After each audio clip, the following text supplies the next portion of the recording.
고요하고 정갈한 한옥 마루에 앉아 멀리 아스라이 펼쳐진 산자락을 물끄러미 바라보는 김영감 70대. 중반의 뒷모습은 언제나 깊은 고독과 쓸쓸함을 담고 있었다. 구독, 좋아요는 여러분의 사랑입니다. 환갑이 갓 넘은 나이에 갑작스러운 치매 진단을 받은 아내. 박 여사 70대 초반을 햇수로 7년째 단 한순간도 곁을 떠나지 않고 홀로 묵묵히 돌보고 있는 그의 삶은 마치 정지된 그림처럼 느껴졌다. 시간의 흐름을 잊은 듯 혹은 시간이 영감에게만 유독 느리게 흐르는 듯했다. 앙상하게 마르고 거칠어진 손으로 지팡이를 짚으며 하염없이 마당을 서성이거나 영감에게 방금 했던 질문을 마치 처음인 양 다시금 수십 번 반복하는 박 여사를 물끄러미 응시하는 영감의 깊어진 눈빛 속에는 헤아릴 수 없는 오랜 세월의 회한과 변함없는 지극한 애정이 동시에 아련하게 서려 있었다. 3명의 자식들이 있었지만 그들은 각자 저마다의 바쁜 생활을 핑계 삼아 영감에게 박 여사의 간병을 전적으로 떠넘긴 지 이미 오래였다. 이따금씩 찾아와 형식적인 안부 인사와 함께 용돈 몇 푼을 던져주고 가는 것이 그들이 보여주는 관심의 전부였다. 영감은 자식들에게 걱정을 안겨주고 싶지 않은 마음에 언제나 나는 괜찮다며 아픈 속내를 애써 감추곤 했다.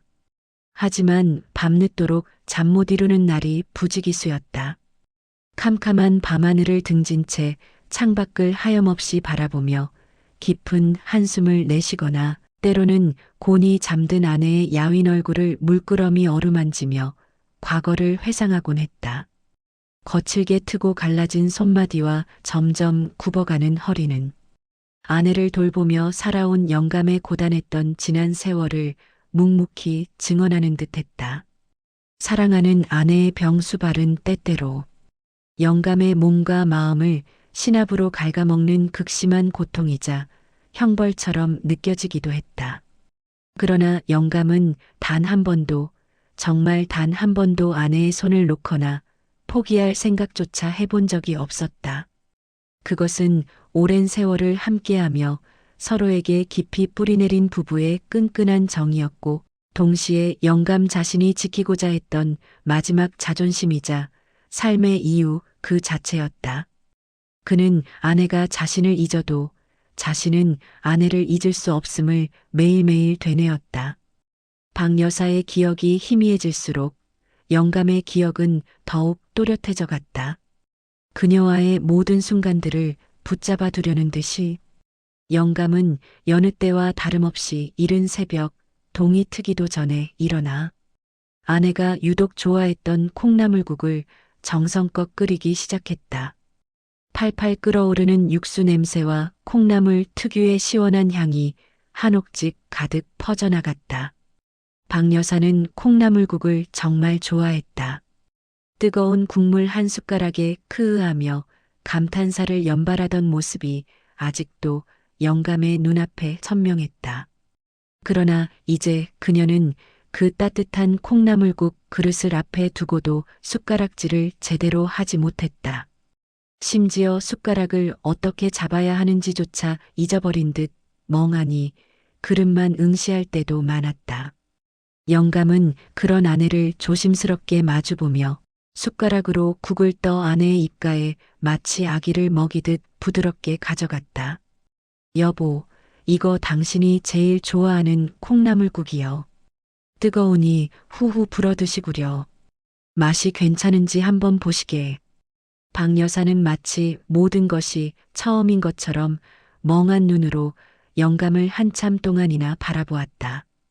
그녀의 시선은 영감의 얼굴을 훑고 지나 이내 텅 빈 허공을 헤매는 듯했다. 그리고 한참 만에 겨우 힘겹게 입을 열었다.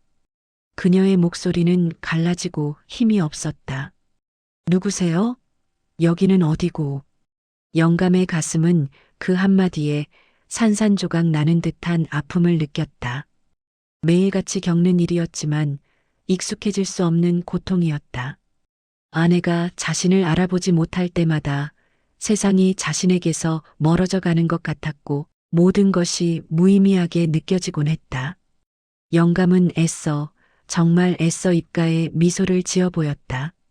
그의 미소는 슬픔을 감추기 위한 가면과도 같았다. 내가 누구요? 내가 바로 당신 남편 김서방이요. 당신이랑 50년을 해로한 영감 말이지. 아침마다 당신 곁에서 잠이 드는 그 영감이 바로 나요. 박 여사는 여전히 영감을 빤히 쳐다보았다. 그녀의 눈빛에는 한 조각의 기억조차 떠오르지 않는 듯한 혼란스러움만 가득했다. 그러다 이내 고개를 천천히 끄덕였다. 마치 영감의 말을 이해한 듯이 혹은 그저 반응하라는 듯이. 그러나 영감은 알고 있었다. 그녀가 잠시 후면 이 모든 것을 다시 잊어버릴 것이라는 것을. 그녀의 기억은 모래성처럼 허무하게 무너져 내릴 것이라는 것을. 영감은 아내의 주름진 손을 꼭 잡았다. 뼈마디가 굵어지고 거칠게 변한 아내의 손은 예전에 곱고 보드라웠던 아가씨의 손과는 너무나도 달랐다. 하지만 영감에게는 여전히 세상에서 가장 따뜻하고 소중한 그리고 무엇과도 바꿀 수 없는 유일한 손이었다.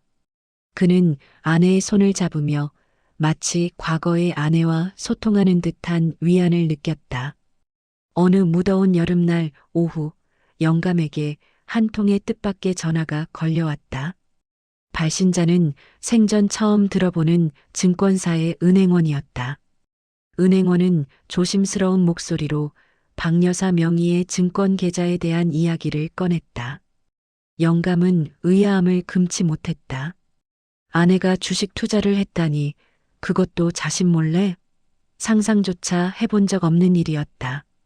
박 여사는 평생 근검절약하며 살았고 돈에는 그다지 욕심을 보이지 않는 사람이었다.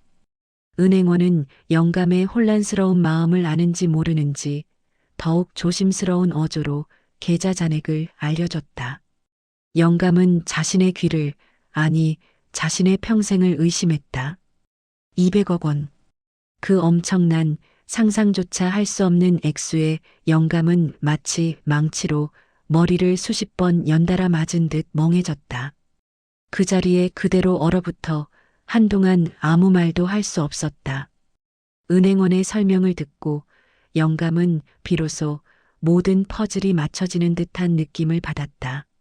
아내는 결혼 초부터 남편과 자식들에게 짐이 되지 않으려는 마음으로 혹은 자신만의 작은 꿈을 이루기 위해 아주 조금씩 정말 티나지 않게 주식 투자를 해왔던 것이다. 그것이 오랜 세월을 거치면서 마치 눈덩이처럼 불어나 이렇게 상상조차 할 수 없는 막대한 금액으로 변해 있을 줄이야. 영감은 그동안 아내를 돌보며 겪었던 모든 서름과 고통, 그리고 이루 말할 수 없는 외로움과 고단함이 한순간에 밀려오는 듯했다. 눈물이 핑 돌았다. 하지만 이내 씁쓸하고 허탈한 미소가 저절로 지어졌다. 이 천문학적인 돈이 지금 무슨 소용일까? 박 여사는 이 돈의 가치조차, 아니 돈이 무엇인지조차 제대로 인지하지 못할 텐데 이 모든 것이 마치 허무한 꿈처럼 느껴졌다. 그의 손에 들린 전화기는 점점 무거워지는 것 같았다. 그의 세상이 송두리째 흔들리는 듯했다. 영감은 며칠 동안 이 엄청난 사실을 아무에게도 심지어 가장 가까운 큰아들에게도 말하지 못했다. 혼자서 끙끙 앓으며 밤잠을 설쳤다. 이 소식을 어떻게 전해야 할지, 전하고 나면 어떤 파장이 일어날지 가늠조차 할 수 없었기 때문이었다. 하지만 결국 그는 용기를 내어 큰아들에게 연락했다. 아들은 처음에는 영감의 말을, 아니 그 엄청난 금액을 믿지 않는 눈치였다. 그는 농담이 아니냐며 아버지가 치매에 걸리신 것이 아니냐며 되묻기까지 했다. 하지만 영감이 어렵게 은행에서 받아온 관련 서류들을 보여주자 아들의 얼굴은 삽시간에 거짓말처럼 탐욕스럽고 이기적인 빛으로 변하기 시작했다. 그 탐욕스러운 눈빛은 너무나도 노골적이어서 영감은 잠시 아들이 낯설게 느껴졌다. 아들은 그 자리에서 바로 다른 형제들에게 이 소식을 전했다. 그리고 놀랍게도 뿔뿔이 흩어져 각자의 삶을 살아가던 세 자녀가 다음 날 아침 일찍 마치 약속이라도 한 듯 영감의 집으로 우르르 찾아왔다. 평소에는 전화 한 통하기도 어렵고 명절에도 얼굴 한번 보기가 힘들던 자식들이었다. 큰아들 상우는 거실 문턱을 넘어서자마자 큰 소리로 외쳤다.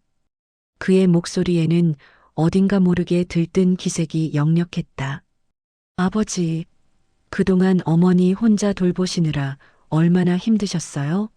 얼마나 고생하셨어요? 이제 더 이상 혼자 힘들어하지 마세요. 제가 큰아들이니 마땅히 제가 어머니를 모셔야죠. 이제부터 어머니는 제가 책임질게요. 제 집으로 모시고 가서 극진히 모실 겁니다. 둘째 딸 미경도 질세라 바로 옆에서 목소리를 높였다. 그녀의 표정은 결코 양보할 수 없다는 듯 단호했다. 오빠는 무슨 소리 하는 거야? 어머니는 딸인 제가 모시는 게 훨씬 편하실 거예요. 오빠네 집은 너무 복잡하잖아. 아버지, 저번에도 제가 왔을 때 어머니가 저를 더 찾으셨잖아요. 아무래도 딸이 엄마 마음을 더 잘 헤아리는 법이죠.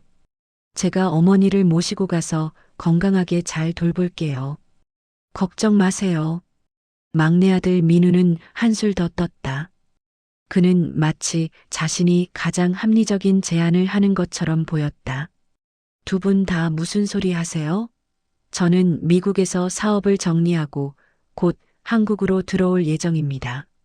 지금 가장 여유롭고 안정적인 사람은 저예요. 가장 좋은 환경에서 어머니를 잘 돌볼 수 있는 사람은 오직 저뿐입니다. 제가 어머니를 모실 테니 걱정 마세요, 아버지. 어머니의 남은 여생을 제가 행복하게 만들어 드릴게요. 영감은 마치 연극을 보는 듯한 착각에 빠졌다. 자식들의 얼굴을 한 명씩 번갈아가며 물끄러미 바라보았다. 그들의 눈빛에는 진심 어린 걱정이나 사랑보다는 오직 돈에 대한 탐욕과 이기심이 가득했다. 그들의 말 한마디 한마디에는 마치 어머니를 인질로 삼아 재산을 차지하려는 듯한 얄팍한 계산이 깔려 있는 것 같았다. 박 여사는 거실 한가운데 앉아 자식들의 시끄러운 다툼과 소란을 멍하니 바라보고 있었다. 그녀의 눈빛은 여전히 공허했고 그들의 대화를 전혀 이해하지 못하는 듯했다. 영감은 깊은, 정말 깊은 한숨을 내쉬었다. 그 한숨 속에는 오랜 세월 쌓인 회한과 실망감이 눅진하게 배어 있었다. 너희들, 그동안 어미에게 관심이나 있었더냐? 지난 7년 동안 단 한 번이라도 어미의 병세에 대해 진심으로 걱정한 적이 있었느냐? 이제 와서 200억이라는 막대한 돈이 생겼다니 마치 하이에나처럼 서로 어미를 모시겠다고 달려드는구나. 너희들이 진정으로 어미를 사랑하는 것이 아니라 어미의 돈을 사랑하는 것이로구나. 내가 너희들을 그렇게 가르쳤더냐? 영감의 목소리는 분노와 슬픔으로 인해 미세하게 떨렸지만 그 안에 담긴 단호함과 꾸짖음은 그 어떤 자식도 감히 거스를 수 없는 단단함이었다. 자식들은 아버지의 냉정한 꾸짖음에 마치 벌을 받은 아이들처럼 고개를 숙였다. 누구 하나 감히 입을 열지 못했다. 그들의 얼굴에는 부끄러움과 함께 순간적인 당황스러움이 스쳐 지나갔다. 영감은 다시 박 여사의 야윈 손을 꼭 잡았다. 박 여사는 영감의 손을 잡고 조용히 아주 희미하게 미소 지었다. 그 미소는 마치 이 모든 상황을 이미 알고 있다는 듯 혹은 그저 영감의 손길에 대한 본능적인 반응인 듯했다. 영감은 자식들을 똑바로 응시하며 다시 입을 열었다. 이 돈은 어미 것이 아니라 어미가 너희들에게 줄 마지막 유산이자 어미를 위해 쓰여야 할 돈이다. 너희들 중 누구도 이 돈을 함부로 탐내거나 어미의 마지막을 이용하여 사리사욕을 채울 생각일랑 꿈에도 하지 마라. 만약 너희들이 진정으로 어미를 모시려거든 그 마음속 깊은 곳에서 우러나오는 진정한 사랑과 효심부터 나에게 보여주거라. 말로만 하지 말고 행동으로 보여주거라. 그래야 이 애비가 너희들을 믿고 어미를 맡길 수 있을 것이다. 세 자녀는 아무 말 없이 영감과 박여사를 번갈아 바라볼 뿐이었다. 그들의 눈빛에는 뒤늦은 후회와 함께 이제는 어찌해야 할지 알 수 없는 복잡한 감정들이 뒤섞여 있었다. 그들은 자신들의 이기적인 모습이 얼마나 추했는지 비로소 깨달은 듯했다. 영감은 아내의 손을 더욱 굳건히 잡았다. 앞으로도 아내의 곁을 그림자처럼 지키며 보살필 사람은 오직 자신뿐임을 영감은 다시금 확신했다. 200억 원이라는 천문학적인 돈은 영감에게 아무런 의미도 아무런 가치도 없었다. 오직 아내 박여사의 편안하고 존엄한 여생만이 그의 유일한 소원이자 가장 중요한 가치였다. 돈 때문에 가족의 본질적인 사랑이 변질되는 것을 그는 결코 용납할 수 없었다. 그는 아내의 손을 잡은 채 멀리 창밖을 응시했다.